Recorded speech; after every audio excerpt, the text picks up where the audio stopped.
The training session with Tengen ran incredibly smooth the next morning. Yuki managed to keep pace and dodged against his attacks, and even managed to get a few hits in. Yuki did eventually lose to Tengen, getting herself disarmed. Tengen offered her a hand to help her up, a beaming smile on his face. You put up quite the fight, Yuki. I'm quite impressed you managed to get this strong in such a short amount of time. Thanks, Tengen. I've been working hard, she thanked, taking his hand to be pulled up.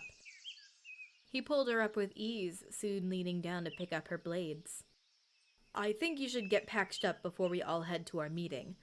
I got a few good slashes on you. Yeah, I was about to head there. Thanks again for the help.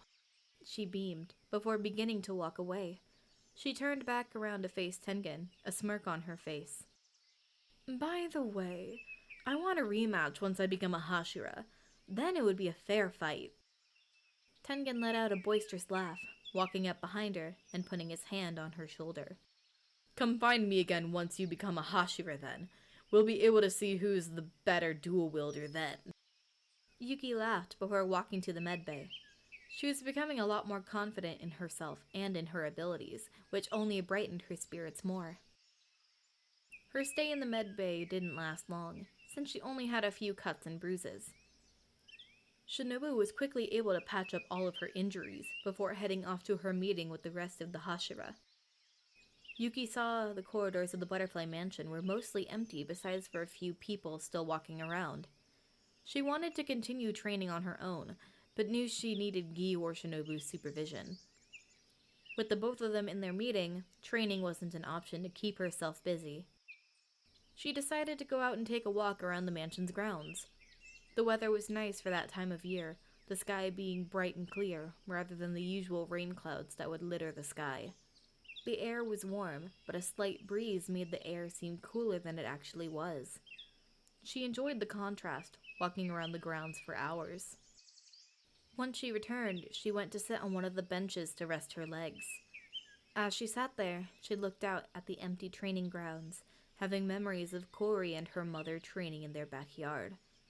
The memories made Yuki's heart heavy, wishing she was still able to sit out and watch her family. She wished she could have been the one training with Kori out there. She wished they could have been demon slayers together. She wished she could have had that experience with Kori, but with her still missing, she didn't know if that would ever be possible.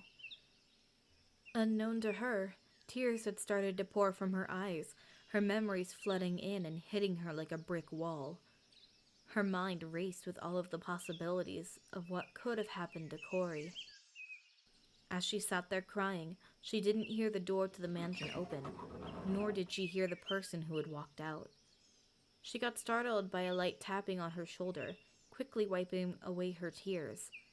She looked up to see Rengoku standing beside the bench, his expression filled with worry. "Are you all right, Yuki?" he asked, sitting beside her on the bench. Hey, Rengoku," she said solemnly. "I'm all right. I just have some things on my mind." "Are you sure? You're crying. Are you positive everything is okay?" Yuki put on a fake smile the best she could. I'm fine, Rengoku. Really. I'm just having a rough day is all. It's nothing I can't bounce back from. She got cut off by Rengoku firmly planting his hands on her shoulders.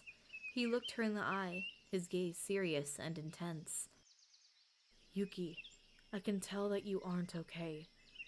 Please, tell me what's going on. I want to help you however I can."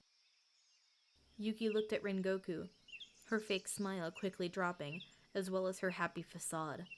She began to choke up, tears quickly starting to pour down her face once more. Rengoku was caught off guard, but quickly pulled her into his arms, hugging her tightly.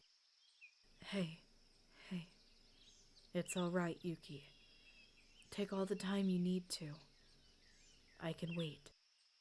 Yuki hugged Rengoku tightly, tears falling onto his Hiyori. She took some time to recompose herself before looking up to Rengoku. I'm sorry. I've just been thinking about Kori a lot recently. wondering if she's okay or even alive at all. All of my memories of her just came flooding back at once, and I got overwhelmed. I understand, Rengoku said, rubbing circles on her back, pulling her into his chest.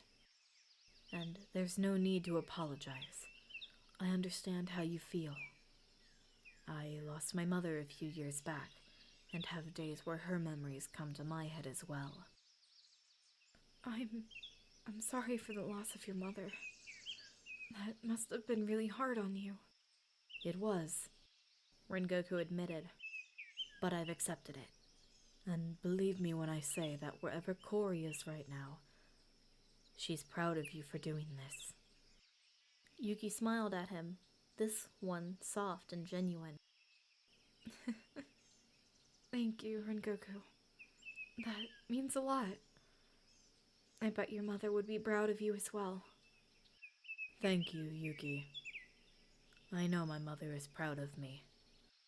Yuki smiled at his positivity, but her mind wandered back to her sister, her eyes gazing back towards the ground.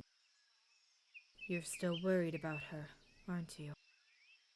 How could I not be? She's my identical twin. My other half. I don't want to assume she's dead, but I can't say that she's alive either. Ever since that night, Kori's whereabouts have been the only thing on my mind. Rengoku sat there in thought, thinking about what to say, before he asked, When was the last time you saw her? It was the day she left for her mission. She never said where it was, or if she was with anyone. But I had an odd feeling when she was leaving. Off feeling? Rengoku questioned. What do you mean by that? I don't know how to explain it, but I just felt something was off. I thought something bad was going to happen, but I wasn't expecting something to actually happen. Your family got attacked the next night, I presume? Exactly. I don't remember anything after the initial knock on the door. I don't remember what the demon looked like or what it was after. I see. But Giyu said Kori's things were found inside the house, so she must have been there at some point. Like I said, I have no recollection of that night. There are many possibilities on what could have happened, but I can't say which one is reality. It is quite odd her things were inside, but let's not assume the worst. Hopefully we will find her soon. I hope so too. I just want her to be safe. Hopefully, we will find out what happened that night soon. Yuki and Rengoku talked until sunset, continuing to get to know each other and growing even closer, opening up about many things they've kept deep down, as well as their losses. As the sun fell beyond the horizon, a crow came and landed on Rengoku's shoulder. He listened to what the crow had to say, hearing he was being called to take out a lower moon. He thought to himself for a minute, before turning his glance to Yuki. I have a mission I have to go on. Would you like to accompany me? Yuki's face lit up hearing him ask that, before standing up from the bench. Sure. Is the demon strong? From what I have been told, yes. It would be nice to have some backup for once, as well as some company.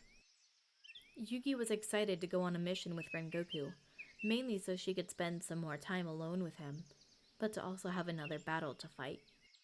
Should we get going then? If this demon is strong, as well as dangerous, we should get there as soon as possible. Yes, we just need to pack some camping equipment, because this place is a few days away. Fair point. I'll wait out here while you go grab it. Rengoku walked inside the butterfly mansion, quickly going to grab the gear, seeing Giyu in the hall. Rengoku pulled Giyu to the side, still trying to pack his gear. Hey, I know Yuki isn't supposed to go on a mission without you or Shinobu, but I just received a mission that involves a lower moon. This is her opportunity to receive Hashira status. Giyu nodded, thinking about what to say before looking up at Rengoku. As much as I don't think it's a good idea, I'll allow it. You are a Hashira after all. But I want you to take this with you. Giyu handed Rengoku a vial of a purple medicine, as well as a syringe. If you notice Yuki beginning to act strange, I want you to give her this. Rengoku looked at Giyu, his eyes filled with curiosity. What exactly is this for? Giyu sighed, checking to see if anyone was around before quietly speaking. Don't tell Yuki or Shinobu that I told you this, but this is a medicine we have been using to keep her demon powers under control. Rengoku's eyes widened in surprise before quietly speaking back to Giyu. What do you mean, demon powers? Yuki's human, isn't she? Yes and no. The demon that had attacked Yuki was Muzan himself. Yuki has a very small amount of his blood in her body, which turned her into a half-demon. Once she gets overwhelmed, she ends up losing control of her powers, as well as the demonic urges. Rengoku didn't know how to feel, but something in his heart made him angry. Figuring out that Muzan was the one who had attacked her, it made his blood boil. It made him want to protect Yuki more. I see. I'll make sure to keep her safe, as well as keep her powers in check. Good. Now, get going on your mission. You shouldn't delay it any more than you need. Right. Thank you, Giyu. I'll keep you posted on what's happening. Giyu nodded before walking further into the mansion. Rengoku finished packing up his stuff, walking back out to the training yard where Yuki was still waiting. He smiled up at her, keeping the medicine hidden. Are you ready to go? Yep. Yuki spoke with excitement. The two left the mansion, beginning their long trek to this demon's location. Rengoku thought to himself, looking at Yuki who was walking in front of him. Hopefully you can take this demon out on your own. Even with this new information, I know you can do it. I want you to become a Hashira. And I want you to become mine.